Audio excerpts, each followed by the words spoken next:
All rise, veuillez vous lever.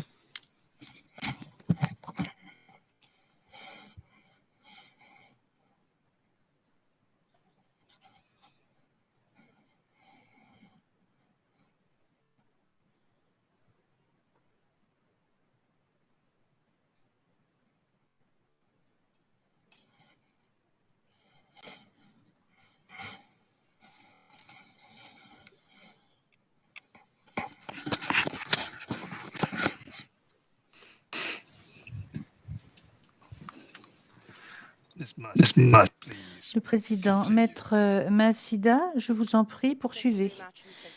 Maître Massida, merci Monsieur le Président. Alors je vais maintenant vous expliquer comment les intérêts des victimes ont été touchés par la décision prise. Et je vais maintenant m'intéresser au premier moyen d'appel.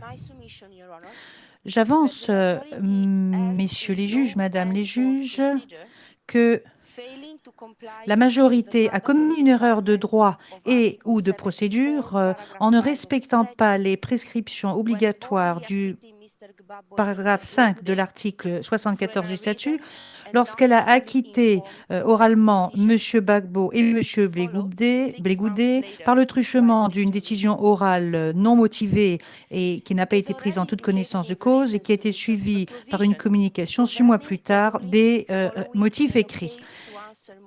Alors, je réitère ce que j'ai déjà indiqué dans mes écritures, à savoir que la disposition qui régit une décision prise suite à une requête présentée pour insuffisance de moyens de preuve dépend de l'issue de la procédure. Notamment, cela dépend du fait de savoir si la Chambre de première instance décide de rendre un jugement d'acquittement ou plutôt de rendre une décision qui rejette la requête et ainsi de poursuivre le procès.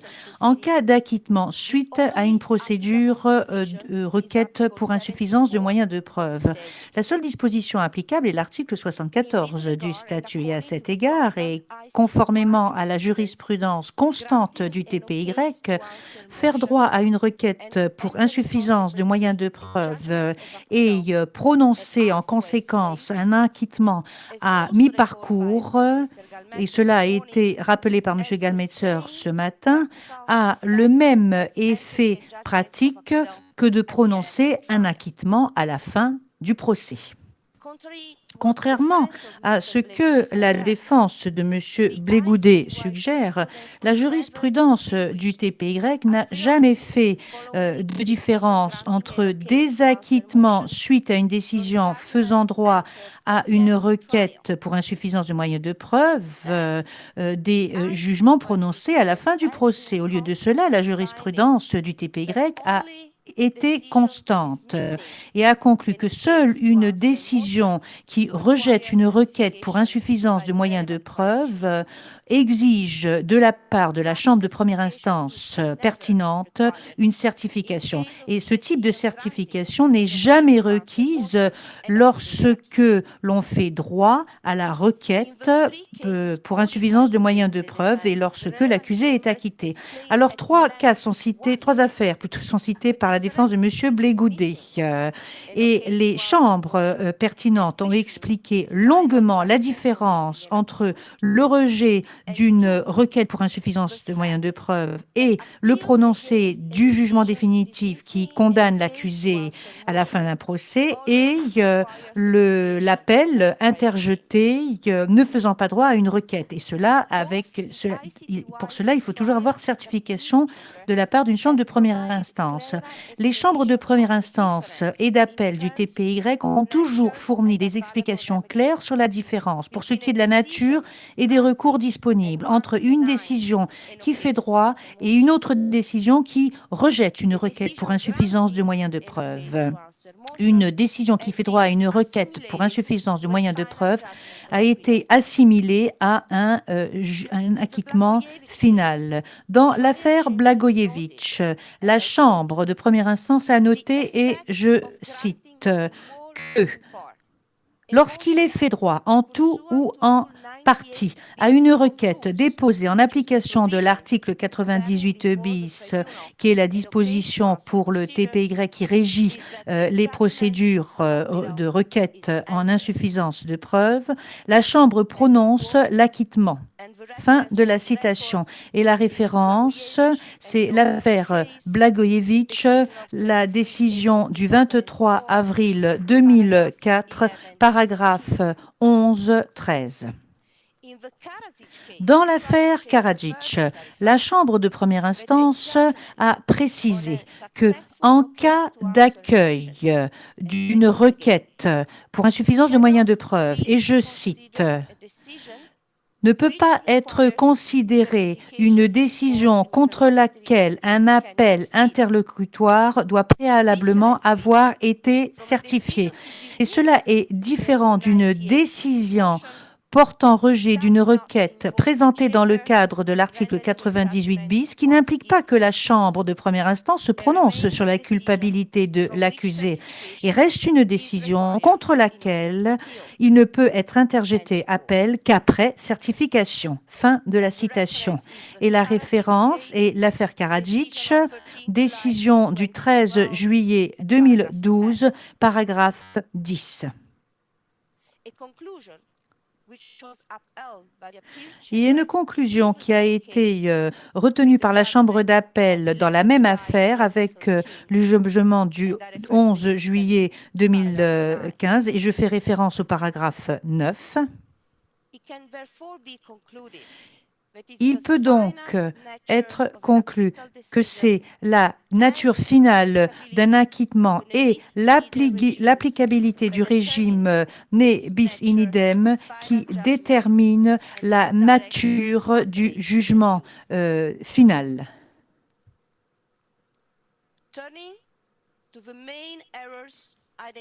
J'en viens maintenant aux erreurs principales qui ont été identifiées par le premier moyen d'appel du mémoire de l'accusation. Il s'agit donc de la violation de la majorité des prescriptions obligatoires du paragraphe 5 de l'article 74 lorsqu'elle a acquitté les accusés. Et je suis d'accord avec l'accusation et Madame la juge Herrera Carbuccia lorsqu'ils disent que la majorité a violé son obligation juridique à rendre un jugement complet et motivé par écrit en audience et, au lieu de cela, a prononcé une décision orale par laquelle elle a acquitté M. Gbagbo et M. Blegoudé le 15 janvier 2019. S'agissant des 4 prescriptions obligatoires incluses à l'article 74.5 du statut, premièrement, la teneur littérale de l'article 74.5 exige que la décision soit présentée par écrit. Les motifs par écrit rendus le 16 juillet 2019 ne sauraient être considérés comme un remède à la violation de l'article 74.5 du statut commis par la délivrance d'une seule décision orale le 15 janvier 2019. Étant donné que l'acquittement des défendeurs a eu lieu par le biais du rendu de la décision orale du 15 janvier 2019, cet acquittement exigeait que la décision soit présentée par écrit. Ces prescriptions découlent de l'interprétation et de l'application de l'article 74.5 en conformité avec les droits humains internationalement reconnus et avec l'article 21.3 du statut. En effet, le Comité des droits de l'homme, la Cour européenne des droits de l'homme ainsi que la Cour interaméricaine des droits de l'homme exigent tous un jugement rendu par écrit en temps opportun pour protéger contre l'arbitraire et pour garantir le droit à un appel, en particulier s'agissant des éléments essentiels d'une affaire entendue par une cour. Le fait que tous aujourd'hui peuvent consulter ou obtenir un exemplaire du texte complet des motivations du 16 juillet 2019 ne valide pas le rendu par oral de cette disposition 6 mois auparavant.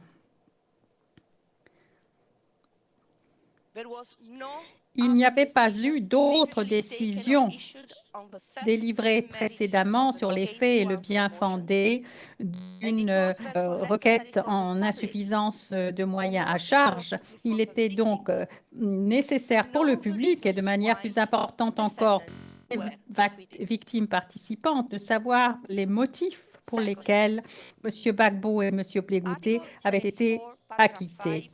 Deuxièmement, l'article 74.5 exige de manière littérale que la décision contienne un exposé complet et motivé des constatations de la Chambre de première instance sur les preuves et les conclusions.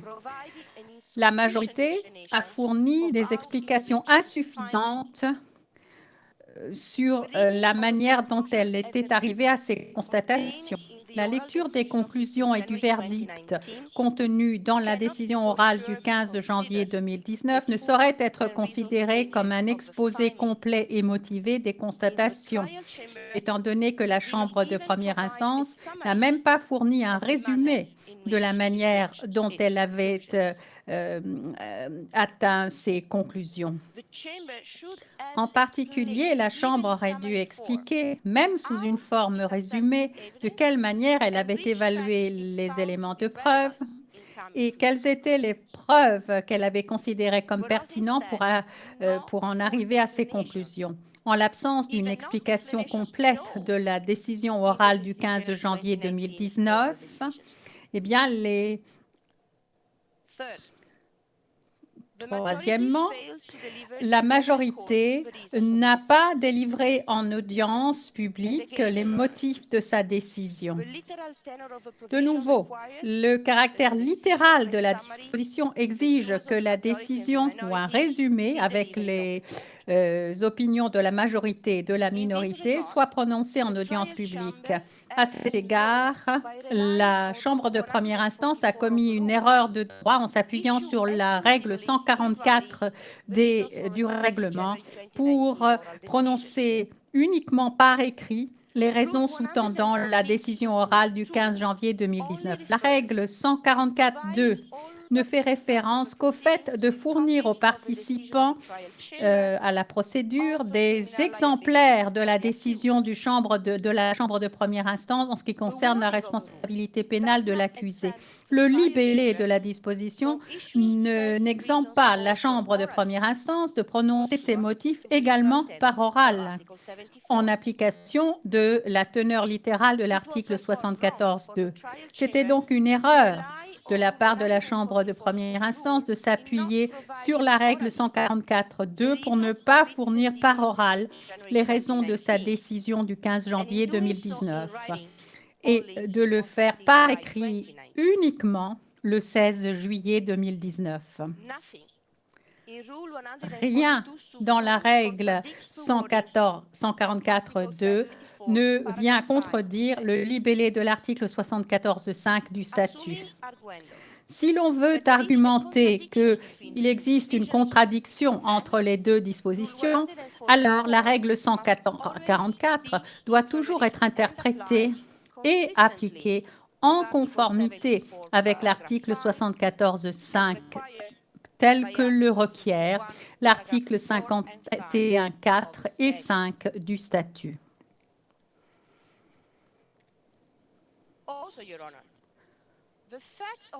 De plus, Monsieur le Président, le fait de ne pas rendre par oral les motifs le 16 juillet 2019 ou un résumé n'est pas cohérent avec l'obligation visée à l'article 21.3 du statut d'appliquer et d'interpréter l'article 74.5 et la règle 144 d'une manière qui soit cohérente avec les droits humains internationalement reconnus.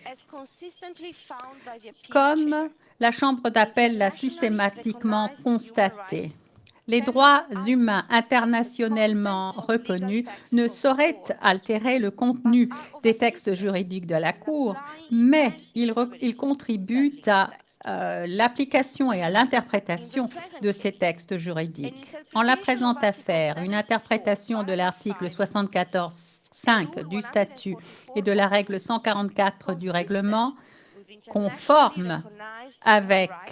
en conformité avec les droits humains internationalement reconnus, exigeait le rendu en audience publique des motifs le 16 janvier 2019.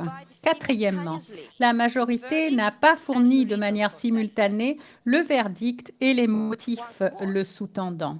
Une fois de plus, une interprétation à la lettre de l'article 74 suffit pour conclure que la Chambre de première instance devait prononcer en même temps le verdict et les motifs de ce verdict.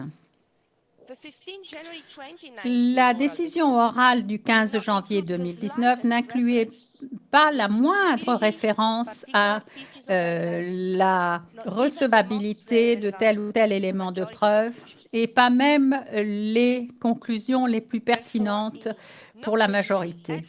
Par conséquent, en ne rendant pas en même temps le dispositif sous-tendant ces constatations et la version pleine ou résumée des motifs du 16 juillet 2019, la Chambre de première instance, ce faisant, a commis une erreur en droit et ou de procédure. Bien qu'il puisse être acceptable pour un tribunal de première instance de prononcer ses raisons ou ses motifs pour une décision peu après son adoption, la décision doit répondre aux principaux arguments avancés par les parties et les participants. Cette approche a été adoptée par les tribunaux ad hoc et par les chambres extraordinaires des cours du Cambodge, dont la chambre préliminaire en particulier a conclu que l'approche consistant à rendre plus tard la procédure finale selon laquelle l'autorité de délivrance est functus officio. Enfin, les motifs du 16 juillet 2019 ne remédient pas au manquement de la Chambre de première instance qui n'a pas respecté les prescriptions de l'article 74 du statut parce que, premièrement, ceci a été délivré en violation du statut et des règlements. Ces raisons n'ont pas été notifiées par écrit. Deuxièmement, ne fournit pas un exposé complet et motivé des constatations et conclusions conjointes de la majorité, mais uniquement un accord commun entre le juge Anderson et le juge Tarfusser sur leur conclusion de mettre un terme à la procédure.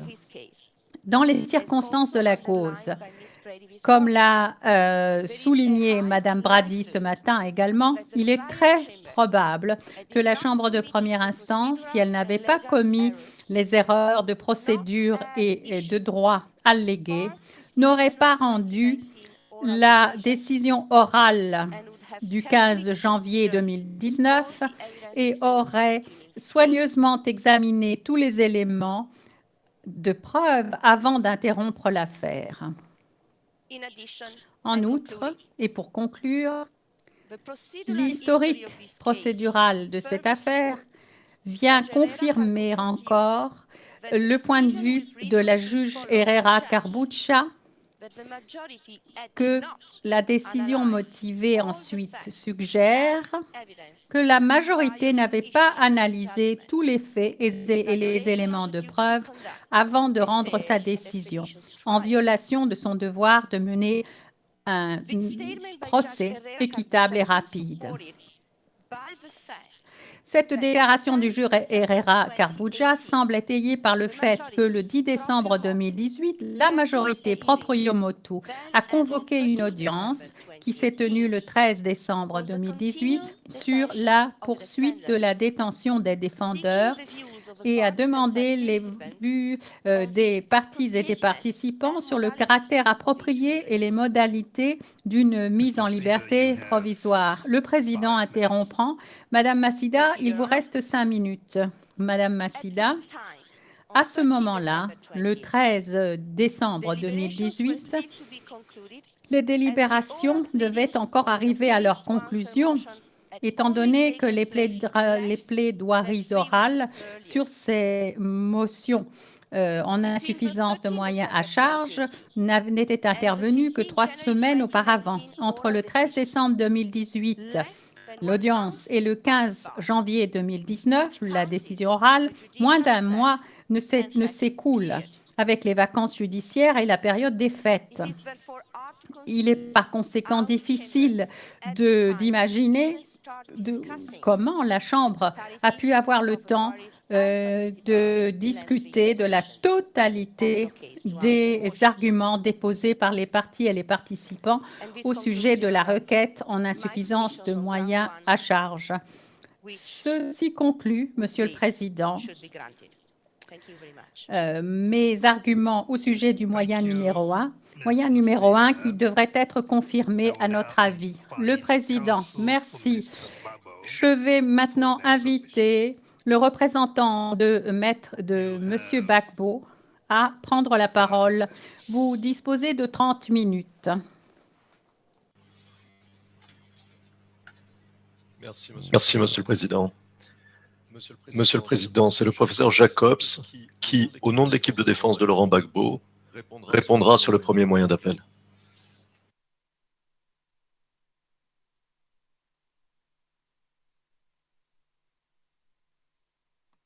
Mr. Jacobs, please proceed.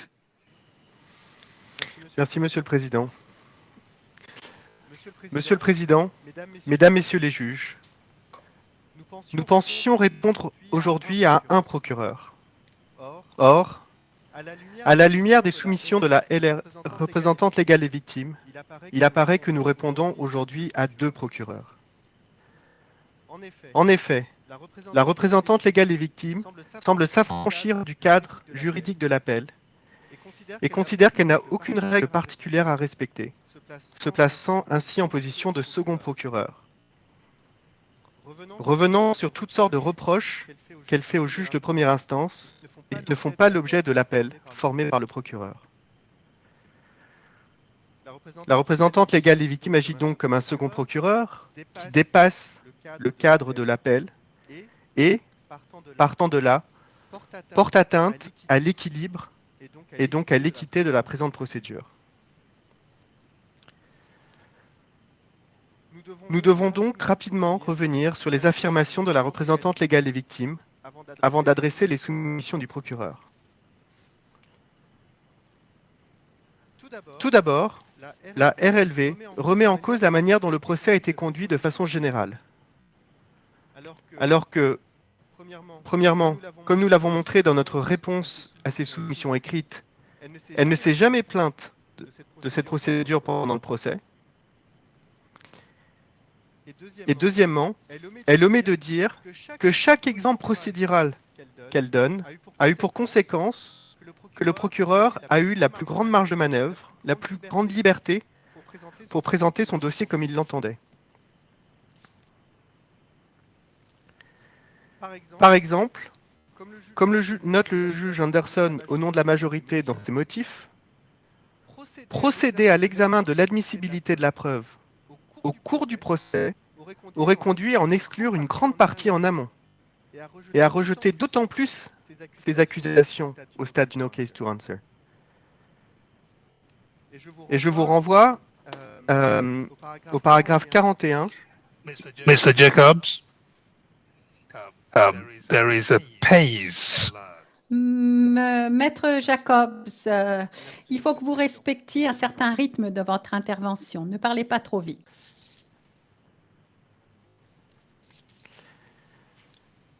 Et donc je vous renvoie au paragraphe 41 de la traduction provisoire en français des motifs. Et je cite, « Si j'avais systématiquement apprécié la crédibilité et la fiabilité des preuves testimoniales présentée par le procureur, il y aurait encore moins de raisons de poursuivre la procédure en l'espèce. Fin de citation.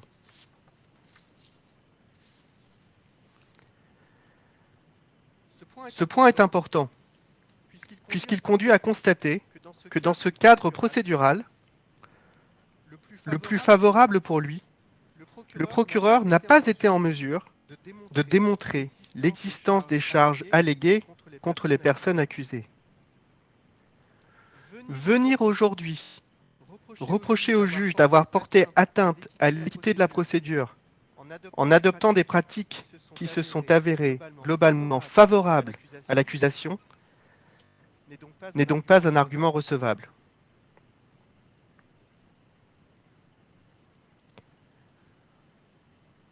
Toujours dépassant le cadre de l'appel, la représentante légale des victimes, dans ses réponses aux questions des juges, et elle l'a redit en audience tout à l'heure, affirme que la procédure de no case to answer n'aurait pas sa place dans le cadre juridique de la Cour, notamment parce que la phase de confirmation des charges agirait comme un filtre suffisant.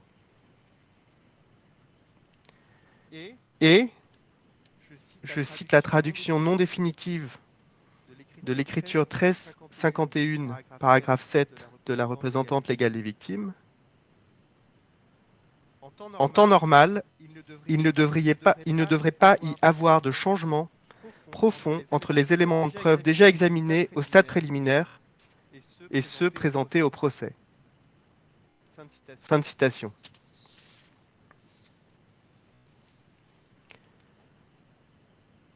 Premièrement, la RLV fait comme si la phase du procès consacrée à la présentation de son cas par le procureur était une redite à l'identique de la présentation de son cas par le procureur lors de la confirmation des charges.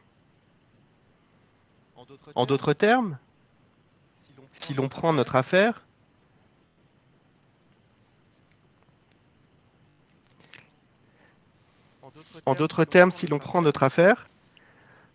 deux jours de soumission orale pendant la confirmation des charges serait l'équivalent de 2 ans de présentation de sa preuve par le procureur pendant le procès. Si l'on suit la logique de la RLV, l'on pourrait, d'après elle, aller directement de la phase de confirmation des charges au cas de la défense, puisque rien n'est censé changer dans le cas du procureur entre ces deux moments-là.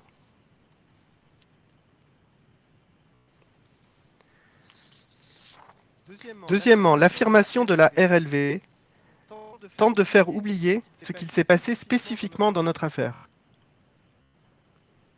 Puisqu'en février 2018, la Chambre avait exigé, à la suite d'une requête en ce sens de la défense, que le procureur dépose un nouveau mémoire de procès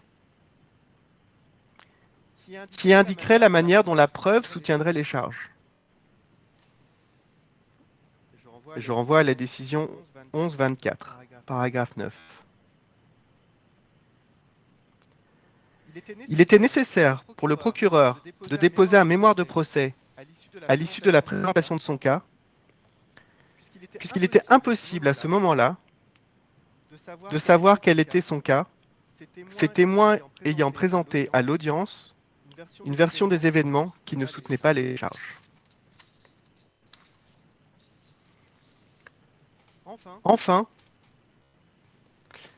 la représentante légale des victimes laisse entendre qu'elle aurait été limitée par les juges pendant le procès, dans la présentation de sa preuve. Or, la réalité est qu'elle a été entièrement libre d'interroger les témoins. Et a, comme nous l'avons rappelé dans notre réponse à ces observations écrites, souvent choisi soit de ne pas interroger les victimes, soit de réduire ces questions au minimum.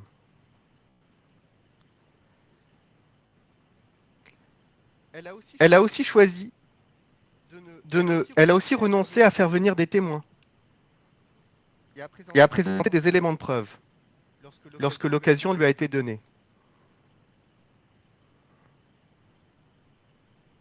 Dans ces conditions, suggérer que les juges n'auraient pas laissé la place à la RLV pendant le procès n'est pas fondé sur la réalité.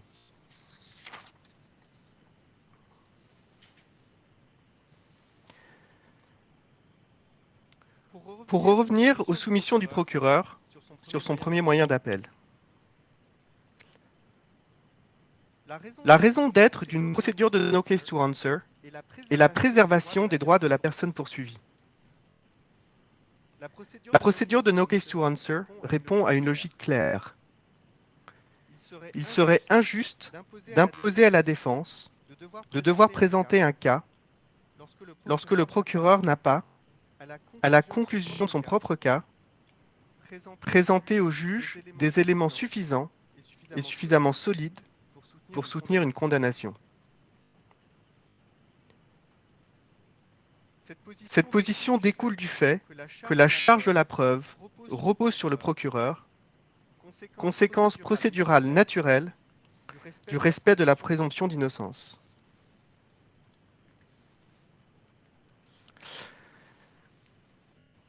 Au-delà, il s'agit de préserver l'intérêt de la justice, l'intérêt de la justice lui-même, pour ne pas prolonger inutilement les procédures.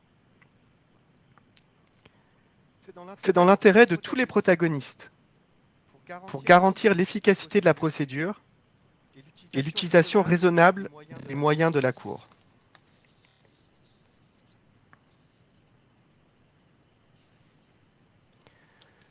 Tous ces droits et tous ces intérêts qui sont protégés par une procédure de no case to answer ont été rappelés par la Chambre de première instance 5 dans l'affaire Routot.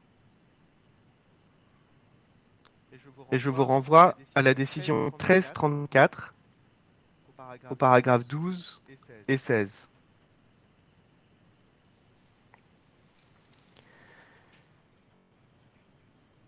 Suggérer que le no case to answer ne devrait même pas exister à la Cour pénale internationale est donc une remise en cause directe de la présomption d'innocence et des droits de la personne poursuivie. C'est une remise en cause directe des intérêts de la justice que la tenue d'une procédure de no case to answer vient préserver.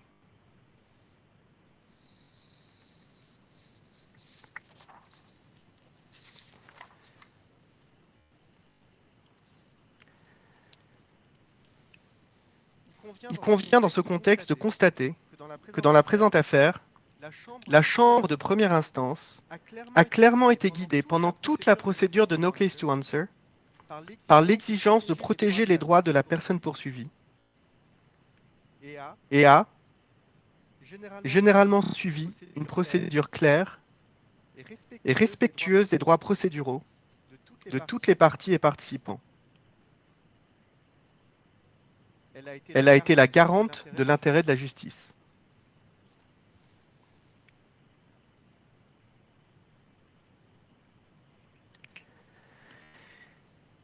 Étant donné le temps imparti pour préparer la présente audience et pour présenter nos soumissions lors de l'audience, je ne reviens que sur certains points illustrant la démarche tout à fait normale et respectueuse tant du statut de Rome que des droits de Laurent Gbagbo, adopté par la Chambre de première instance dans le rendu de la décision orale et les motifs écrits.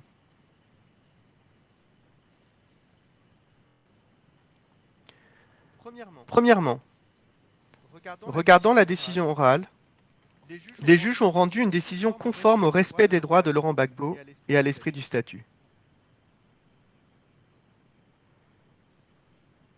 Ils ont, après analyse approfondie de la preuve du procureur, selon le standard de preuve qu'ils avaient adopté, conclu que le procureur n'avait pas présenté une preuve suffisante pour soutenir les charges et décidé de l'acquittement de Laurent Gbagbo.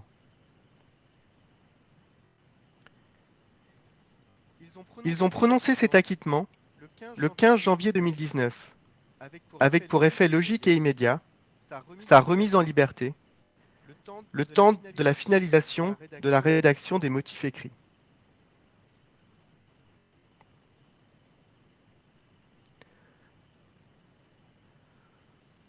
Ce sont bien les droits de Laurent Gbagbo qui était au cœur de la démarche des juges,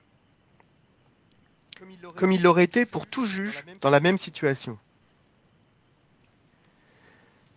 Quelle justice aurait été rendue si les juges avaient maintenu en détention 6 mois supplémentaires une personne qu'ils savaient qu'ils allaient acquitter, uniquement le temps de finaliser les motifs écrits?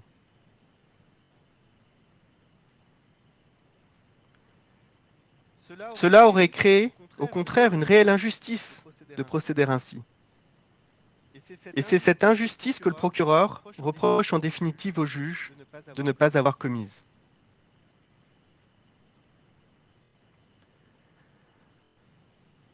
Nous notons à cet égard que tant le procureur que la RLV invoquent l'article 21.3 du statut, sauf quand il s'agit de protéger les droits de Laurent Gbagbo et son droit fondamental à la liberté.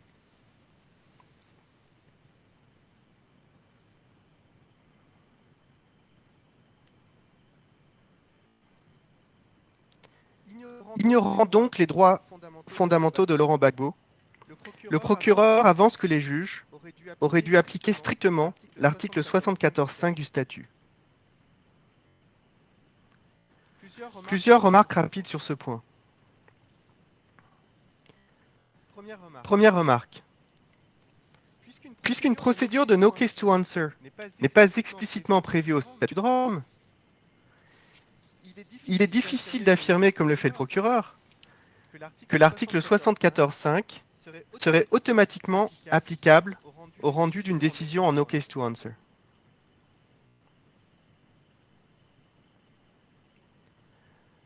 En avançant une telle affirmation, le procureur choisit volontairement d'ignorer, dans ses écrits comme tout à l'heure en audience, le précédent clair qu'est l'affaire Routot, dans laquelle les juges ont rendu une décision en no case to answer sans se fonder sur l'article 74.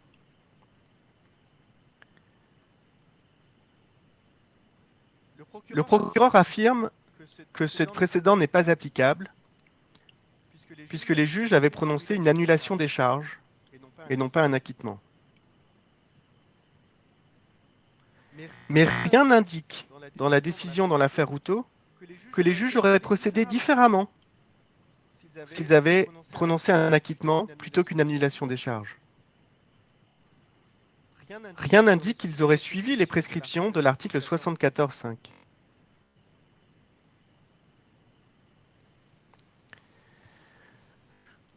Tant le juge Frémer que le juge Eboe Osuji avaient dit à l'époque que les conditions de l'acquittement étaient réunies, acquittement qu'ils n'avaient pas prononcé uniquement du fait des circonstances particulières dans lesquelles l'affaire s'était déroulée.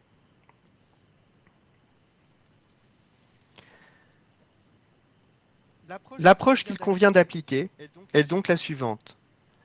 Même si aucune disposition du statut n'est automatiquement applicable à une procédure de no case to answer,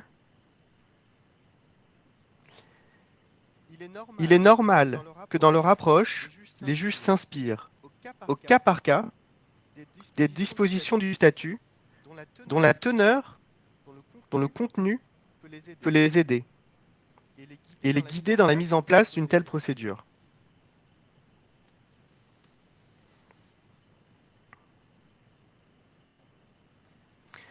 Par exemple, il est logique qu'ayant prononcé un acquittement,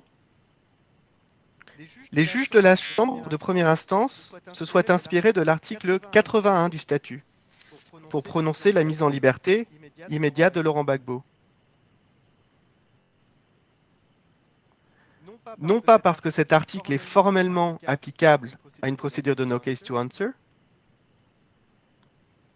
mais parce que cet article permet de saisir ce que les rédacteurs du statut avaient en tête comme conséquence logique d'un acquittement, la mise en liberté de la personne acquittée.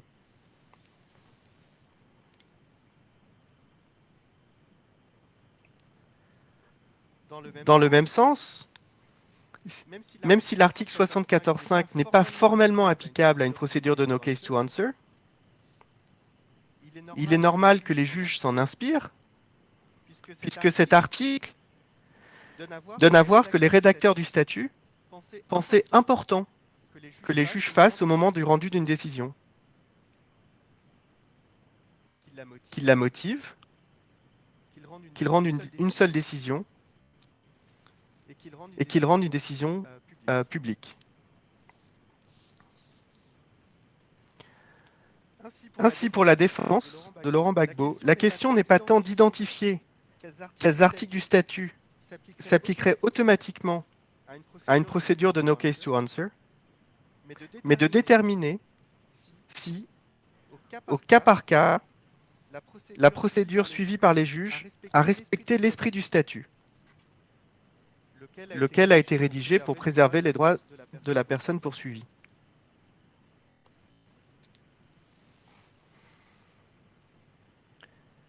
Deuxième remarque. Il convient de constater que le procureur est incapable de démontrer que la Chambre aurait commis la moindre erreur en prononçant l'acquittement en janvier 2019 et en délivrant les motifs écrits en juillet 2019.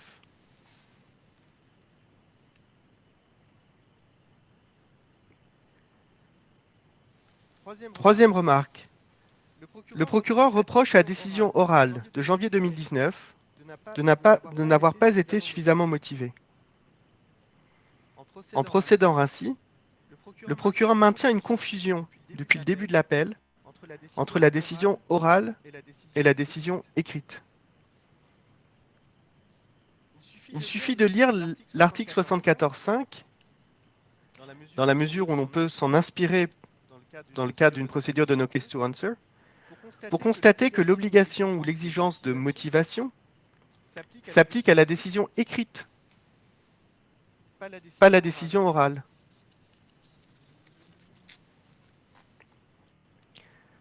Le procureur maintient cette confusion, puisqu'en réalité, il est incapable de reprocher quoi que ce soit de concret au juge, dans la forme du rendu de la décision orale, puisqu'il n'existe ni dans les textes, ni dans la jurisprudence, de liste de critères objectifs qu'une chambre devrait appliquer en prononçant une décision orale.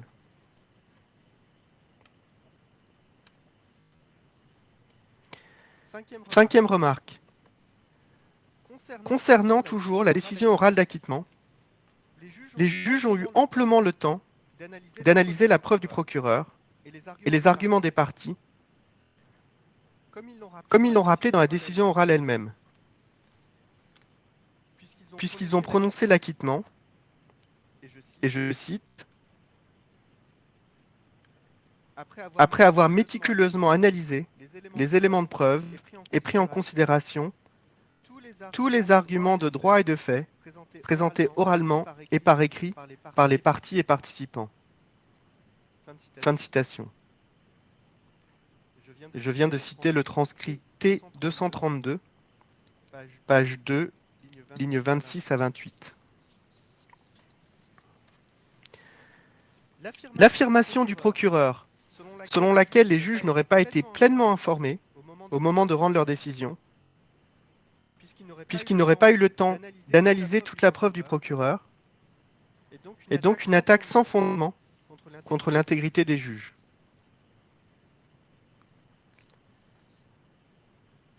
Le procureur fait comme si les juges étaient entrés dans la procédure de no case to answer sans connaître l'affaire, sans qu'il y ait eu auparavant 2 ans de procédure, 2 pleines années de procès, au cours desquels les juges ont pris connaissance du dossier du procureur,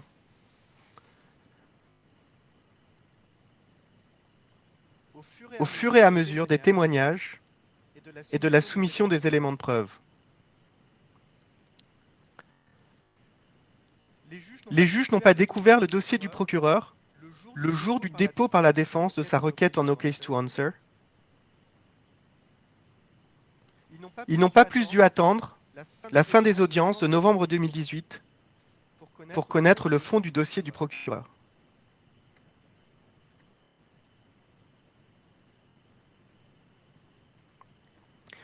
La défense note que le procureur fait ce reproche au juge de la majorité, reproche qui s'applique pourtant aux 3 juges de la Chambre, puisque dès janvier 2019, dans les mêmes conditions, la juge Carbuccia s'estimait capable de décider de poursuivre la procédure.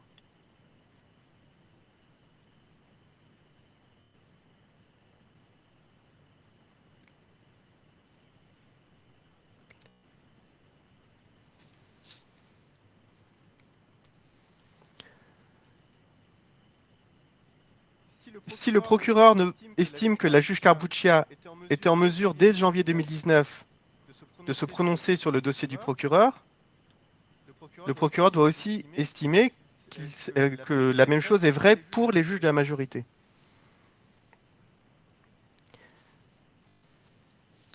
Allons plus loin et mettons de côté temporairement, pour les besoins de la discussion, la procédure de no case to answer.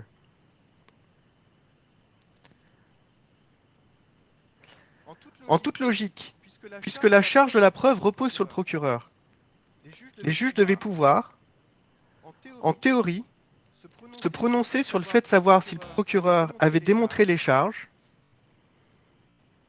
au moment de la clôture de son cas par le procureur, au printemps 2018. Et uniquement sur la base de ce dossier à charge.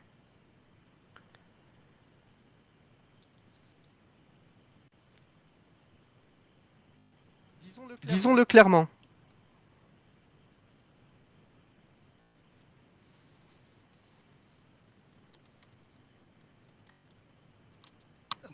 Mr. Oui.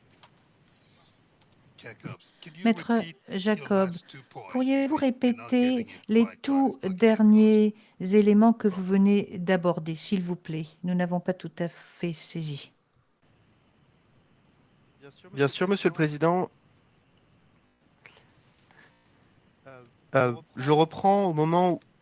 Je ne sais pas à quel moment vous voulez que je reprenne.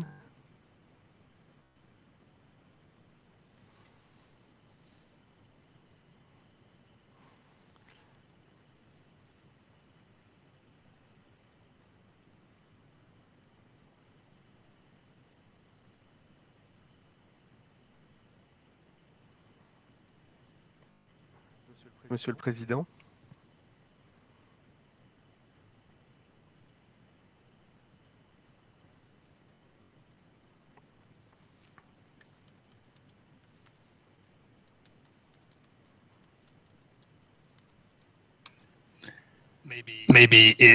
Le juge président. C'est peut-être une question de cadence, de rythme?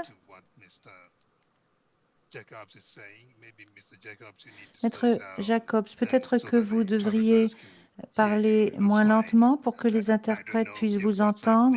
Je ne sais pas très bien ce qui se passe. Bon, ils sont censés écouter ce que vous dites. Mais bon, peut-être que vous devriez ralentir votre rythme. Peut-être. Merci. Merci, Monsieur le Président. J'essaie d'aller aussi lentement que possible. Je vais essayer de ralentir encore plus. Donc je vais reprendre les deux derniers points. L'avant-dernier point que je soulignais, c'est que le procureur reproche au juge de la majorité de n'avoir pas eu le temps d'analyser toute la preuve du procureur avant de prononcer l'acquittement en janvier 2019.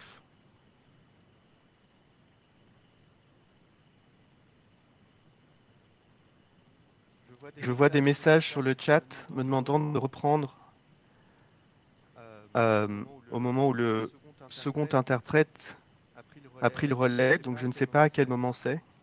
Si on pouvait m'indiquer. Merci.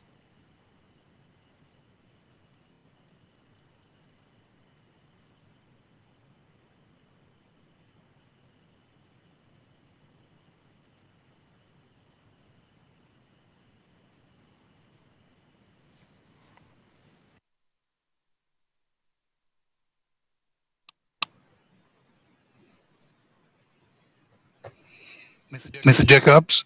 Le président, Maître Jacobs? Maître Jacobs. Donc, ce que vous disiez juste à la fin, est-ce que vous pourriez reprendre? Donc le point que je faisais, c'est que si le procureur reproche au juge de la majorité de ne pas avoir eu le temps d'analyser toute la preuve du procureur avant de prononcer l'acquittement en janvier 2019, logiquement, le procureur devrait formuler le même reproche à la juge Carbuccia, qui, dans les mêmes conditions que les juges de la majorité, a estimé en janvier 2019 que la preuve du procureur était suffisante pour continuer le procès, ce qui suggère qu'elle a eu le temps de l'analyser.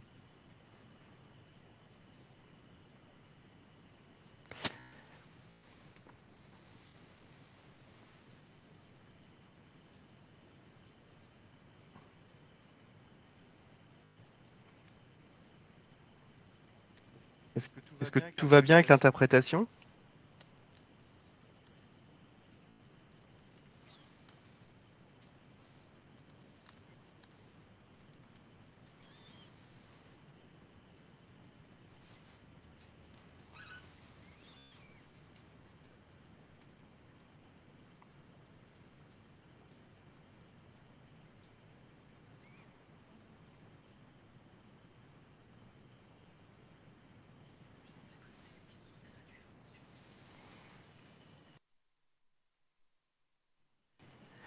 Monsieur le Président, si vous pouvez me donner une seconde, s'il vous plaît, avec votre indulgence. Please. Le président, oui, je vous en prie.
Monsieur le Président.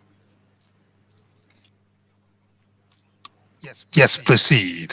Le président, oui, je vous en prie, poursuivez. Monsieur le Président, juste un mot. J'ai suivi comme vous. Le professeur Jacobs parle lentement et il parle à partir de speaking notes qui ont été envoyés aux interprètes. Donc, ce que je suggère, avec votre permission, Monsieur le Président, peut-être pour que les choses reprennent de la meilleure manière possible, c'est que vous suspendiez peut-être quelques minutes le temps que le deuxième interprète puisse s'organiser sur la base des speaking notes, et de cette manière, nous pourrons reprendre de façon harmonieuse et rapide.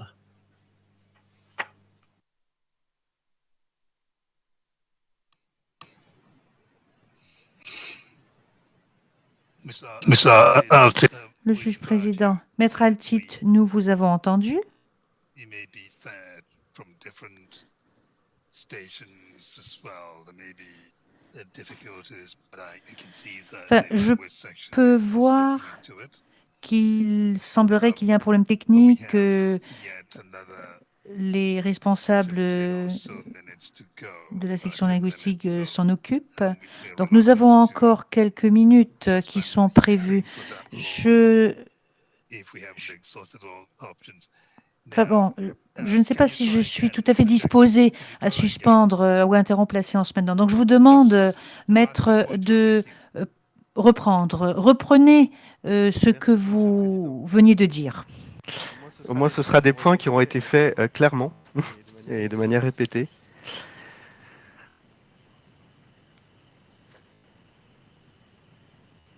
Donc, l'avant-dernier point que je présentais était celui de savoir pourquoi le procureur alors qu'il reproche au juge de la majorité d'avoir rendu une décision en janvier 2019 sans avoir eu le temps d'analyser toute la preuve du procureur, ne formule pas le même reproche contre la juge Carbuccia,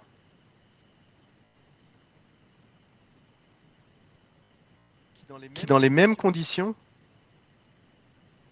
avec le même temps, s'est senti en mesure d'affirmer en janvier 2019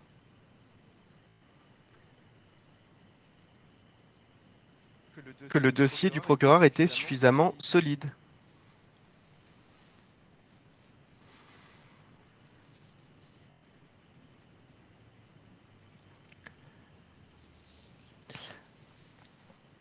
L'autre point que je soulevais,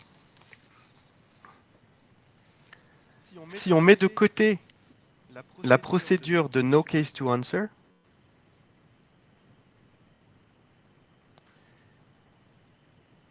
il est normal qu'à la conclusion du cas du procureur, au printemps 2018, les juges aient pu se faire une idée de la solidité du cas du procureur.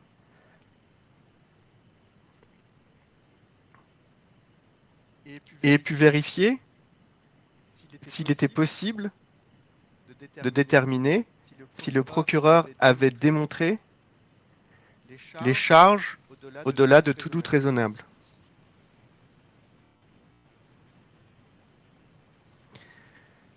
Dans ces conditions, n'est-il pas en réalité normal qu'un juge qui a assisté à la présentation de la totalité de la preuve du procureur pendant 2 ans ait pu se faire une idée claire du caractère solide ou faible du dossier du procureur, et cela indépendamment du fait que la défense dépose une requête en no case to answer ou pas.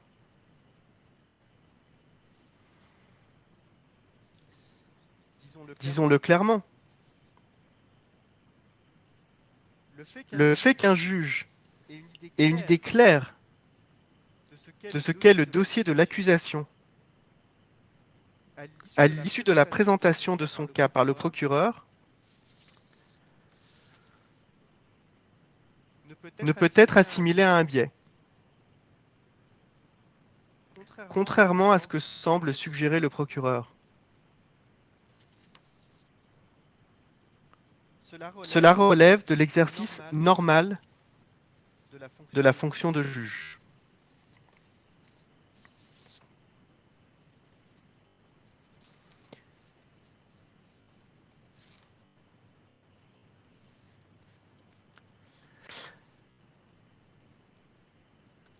Un mot.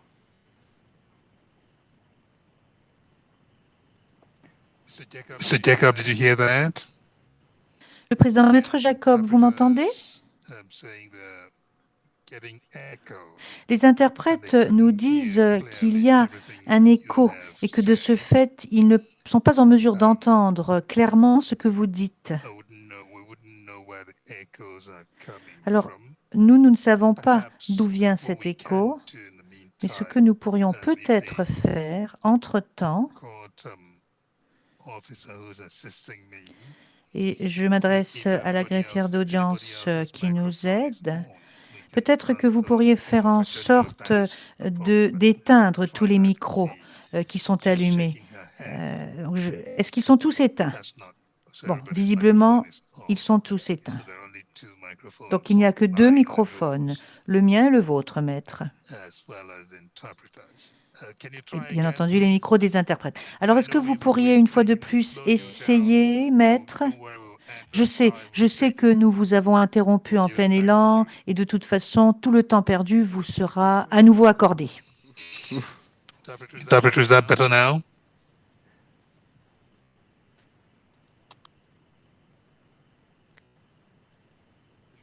Je vais répéter la dernière phrase.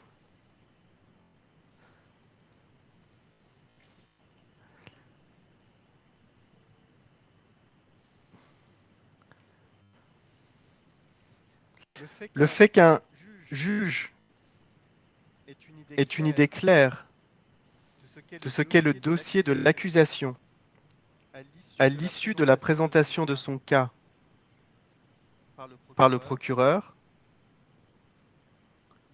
ne peut être assimilé à un biais, comme semble le suggérer le procureur. Au contraire, cela relève de l'exercice normal de la fonction de juge.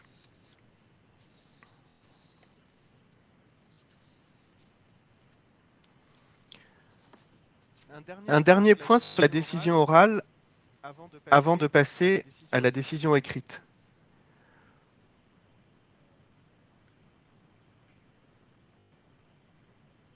Le procureur reproche au juge de la majorité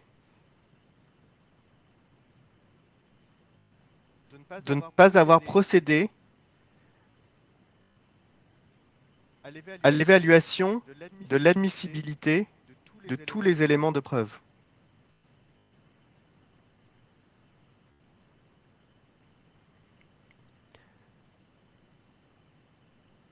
Cette position nous semble assez étrange,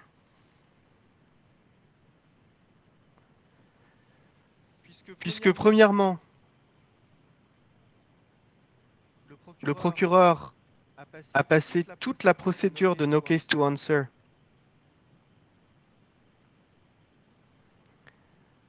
à affirmer qu'il ne fallait pas s'intéresser à la solidité de sa preuve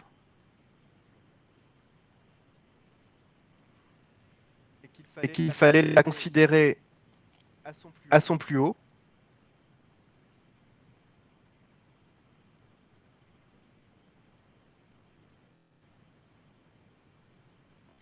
Et deuxièmement, et je l'ai rappelé tout à l'heure, une telle position des juges a été favorable au procureur.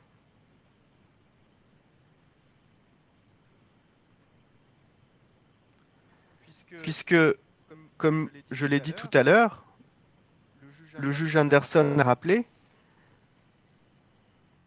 que s'il s'était intéressé à la preuve du procureur dans le détail en termes de sa crédibilité, authenticité, admissibilité,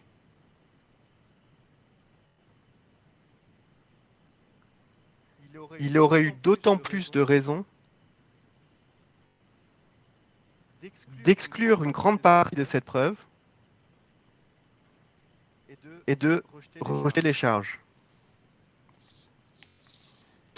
Now, Mr. Jacobs,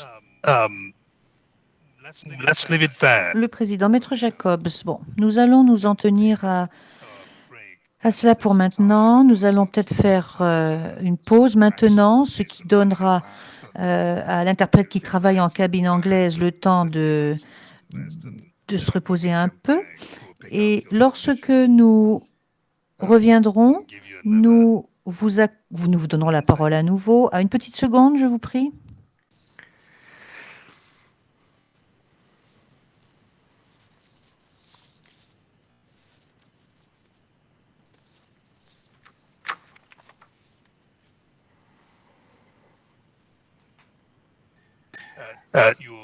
Le juge président.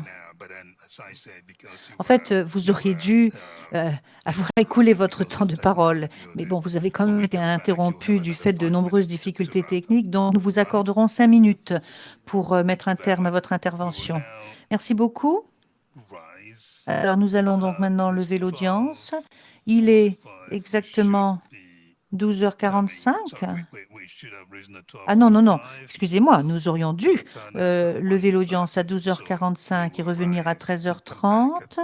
Donc nous allons maintenant lever l'audience et nous revenons à quelle heure, me dites-vous? À 13h30. Très bien, merci. All rise, veuillez vous lever.